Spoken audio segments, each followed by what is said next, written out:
Hello, and thank you for taking the time to learn about our new Math Quick Guide, Assessing Mathematical Thinking, a focus on reasoning competencies.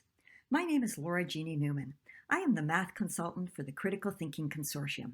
In a short video introduction, I would like to address why our assessments should focus on mathematical reasoning and offer you a few tips on the what, how, when, and who of doing so.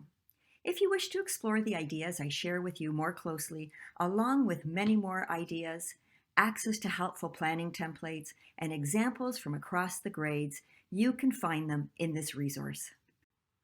To help you see the personal value of this resource, I would like to invite you to think about how you would currently respond to the questions of why, what, how, when, and who before we begin.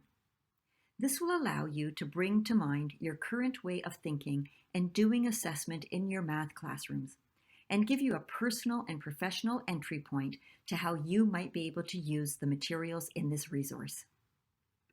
So before we go any further, please take a moment to indicate how you would respond to each of these questions. Note that I've offered you options to choose from, but if you have any other ideas, I encourage you to jot them down as well.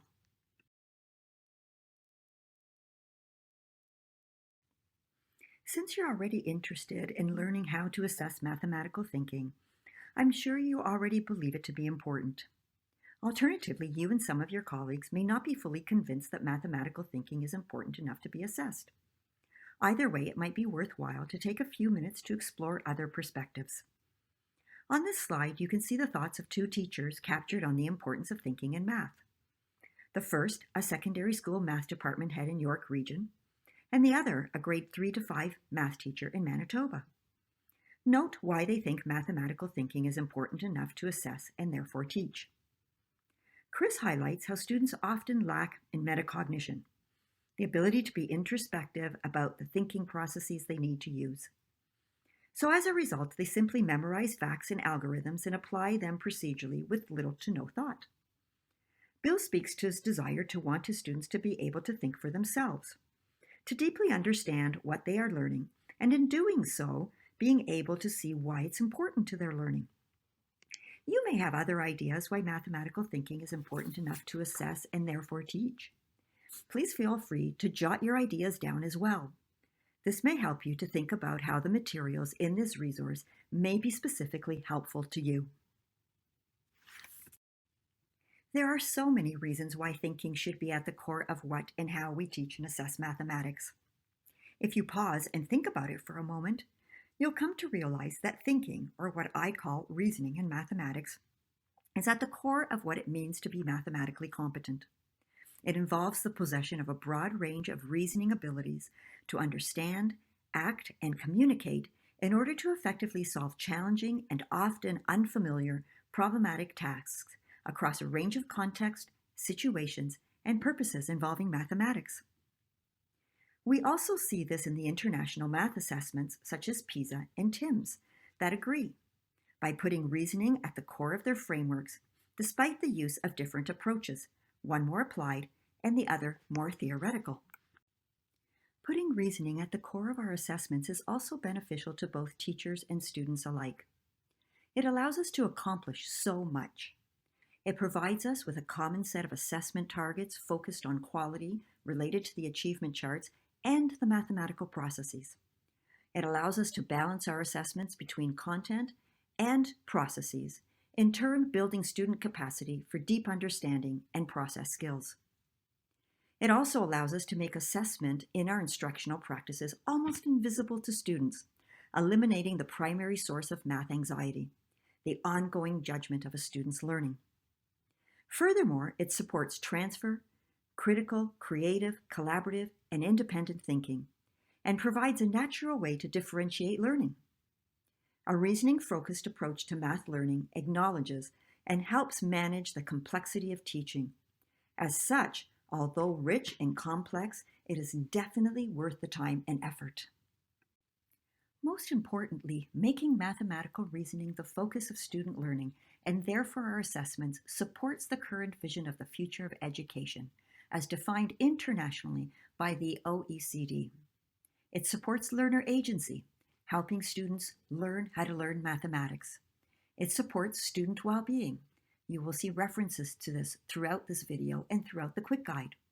And it supports co-agency, allowing for the seamless interweaving of a variety of perspectives and ways of knowing, Western, Indigenous, African, making our math classrooms truly inclusive.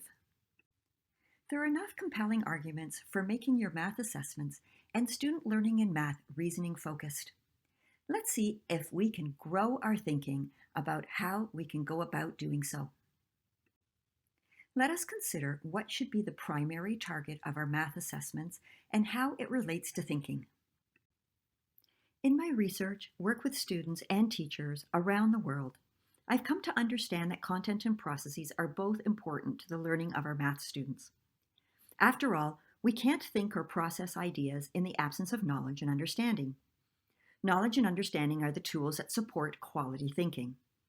I've also come to learn that if we want all of our students to get better at doing math, we must focus student learning and assessment on the quality of their thinking. Many students struggle to understand what good mathematical thinking is. Understanding what it takes to reason mathematically is not for many intuitive. It must be explicitly learned and assessed. A focus on reasoning competencies related to the mathematical processes builds our students' capacity for quality thinking in support of achievement across all areas of learning, be it understanding, doing, or what I prefer to label acting to reflect the goal of empowerment rather than compliance for our math students, and communicating. Notice how sound reasoning, that is high quality thinking, filters its way through all of these areas and their related reasoning competencies.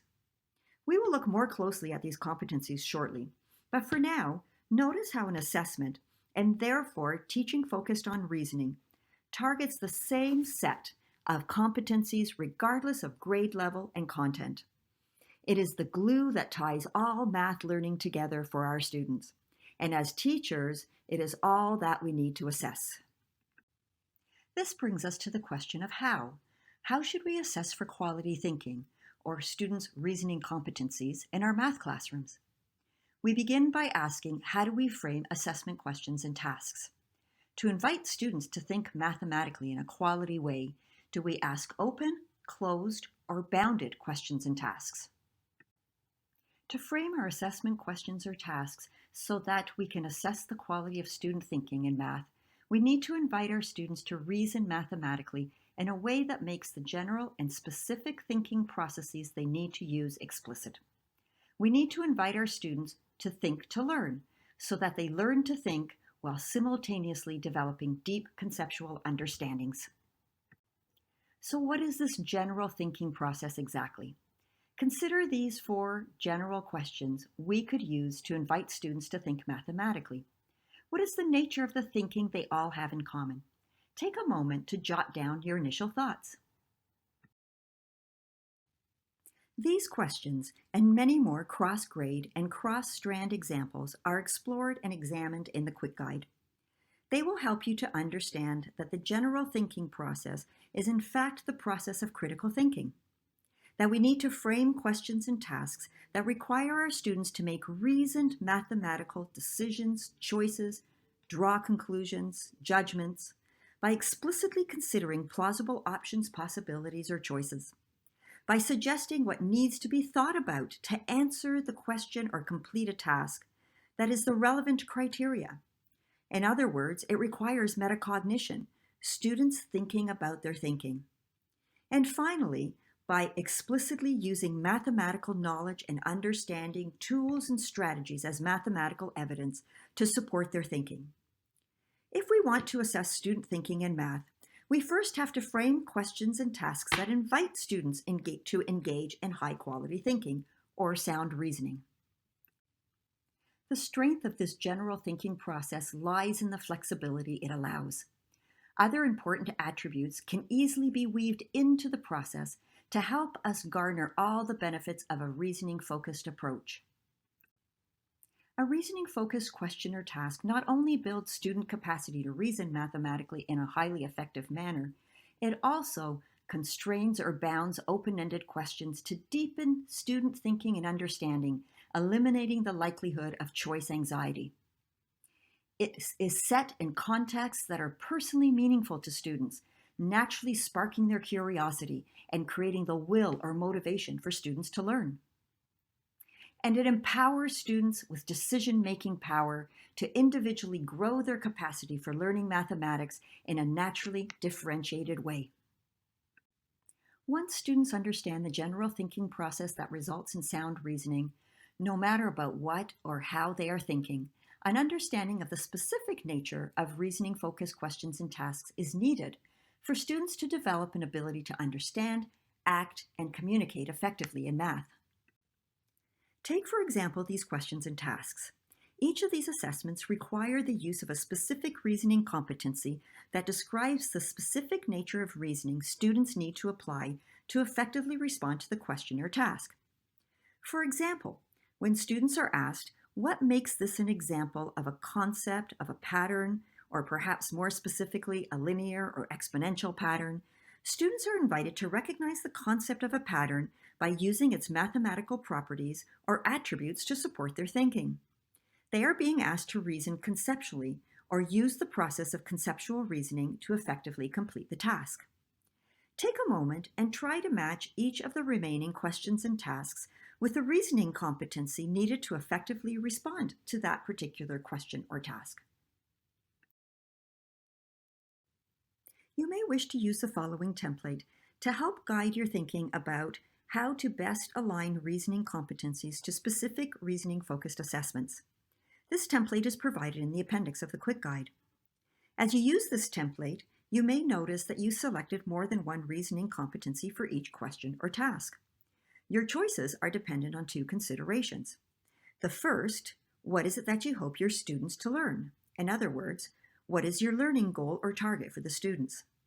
The second is that every specific reasoning competency requires the use of sound and reflective reasoning. Sound and reflective reasoning are foundational to ensuring all student thinking is of high quality and that students are constantly reflecting on the quality of their thinking. There is no right or wrong answer here. However, how you frame your reasoning-focused question or task must make it clear to yourself and others, especially your students, what specific reasoning competency you wish your students to target. Of course, for both students and teachers to assess and guide the quality of student mathematical reasoning, a shared common set of criteria are needed. The supplementary online materials provided with the purchase of a quick guide include these criteria in general form. These can be easily modified by including a specific reference to the content that is the focus of your assessment and by making the vocabulary used accessible to the students at a particular grade level. The strength of these criteria is that, when contextualized, they can apply across all content areas, strands, and grade levels, keeping math learning targets for students unchanged over time and giving students and teachers the time for rich mathematical competencies to be developed. Enough time for rich, high-quality thinking and learning to take place is unfortunately seen as a luxury that many teachers and students believe they can't afford. There are a few simple and powerful assessment practices that can be used in conjunction with reasoning-focused questions and tasks that provide time for good thinking and learning to take place. One involves when to introduce a reasoning-focused assessment. Should it be at the start, middle, or end of the learning process?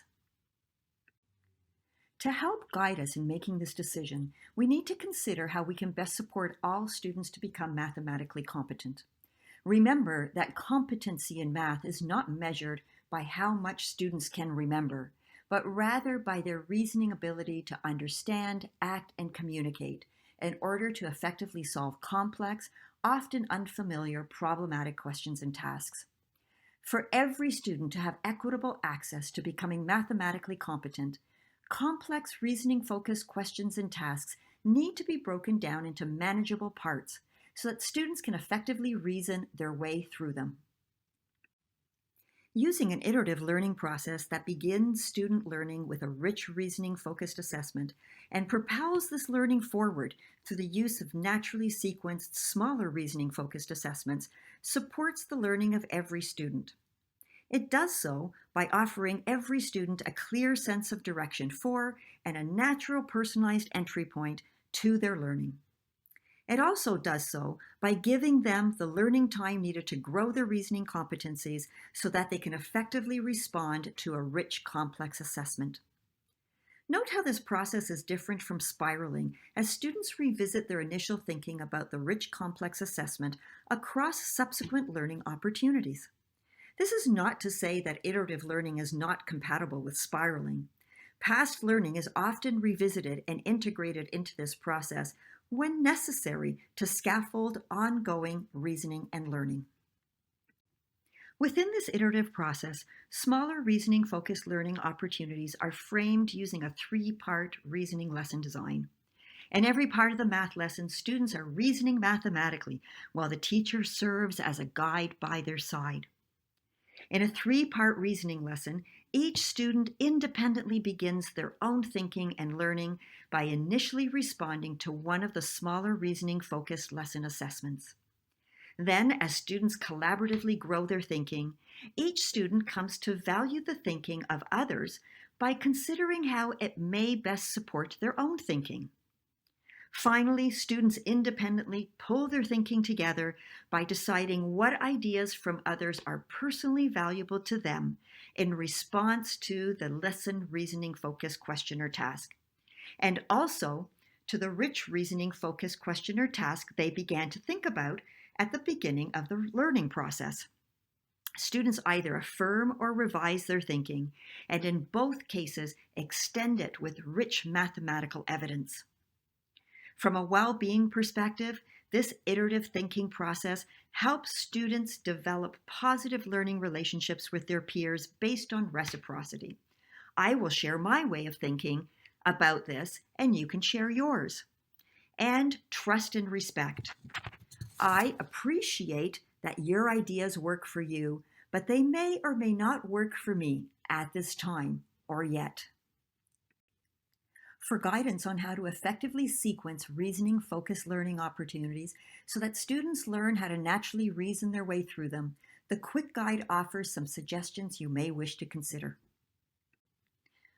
By now, you have probably noticed that when we decide on how to assess mathematical reasoning, the students play an integral role. But who should be the primary assessor of student thinking? The teacher, the student, or someone external to the learning process? If we accept that thinking is to some degree a personal experience, and if we are to empower students with the capacity to become great mathematical thinkers, students need to be reflective about the nature and the quality of their own thinking. To support ongoing reflective reasoning, remember one of the core reasoning competencies. Students need a set of tools that help them learn how to reason reflectively in math in an effective manner. Offering students a learning launch and the tool of a thought book encourages students to immediately document and track their own thinking over time. It helps students understand that mathematical reasoning is ongoing and helps them make thinking routine. It helps them understand that it is primarily an independent and personal experience, and it empowers them with the decision-making capacity to ensure their thinking is always of a high quality. The Quick Guide provides a detailed description of learning launches and thought books. Throughout the Quick Guide, you will find multiple examples of learning launches used in math classrooms across the grades, as well as a planning template to help you effectively frame a learning launch for your own students. Add to launches and thought books a guide to success, and every student will engage in continuous reflection on the quality of their thinking to move it from okay to good to great. Notice how the 4 key components of a guide to success help students become strong, reflective reasoners. It includes task requirements so that students know what they have to do to effectively respond to a reasoning-focused assessment. It includes criteria related to each task requirement so that students understand how to do it well. It includes a space for students to engage in ongoing self-assessment, to ask themselves, what are they doing well and what can they be doing to improve? And it includes, finally, a space for teacher guidance in the form of reasoning-focused questions and options for students to consider, after they have reflected on the quality of their thinking so that it protects the student's decision-making power over their thinking and learning. Again, the Quit Guide offers a wealth of print and online supplementary resources to support you and your students in the use of a guide to success to support assessing mathematical thinking, and when you are both ready, how to move assessment to evaluation. I hope this short introduction has offered you much to guide you in your assessment of mathematical thinking. Remember, assessing mathematical thinking acknowledges the complexity of your work as an educator. Remind yourself often of the importance of a reasoning-focused approach to math learning. Find your own personal entry point to your professional learning. And finally, let your thinking guide you along your professional learning journey. If you are interested in purchasing this quick guide or are interested in some professional learning support, please visit the Critical Thinking Consortium's website or give us a call. I look forward to supporting your professional learning on how to assess mathematical thinking using a reasoning-focused approach.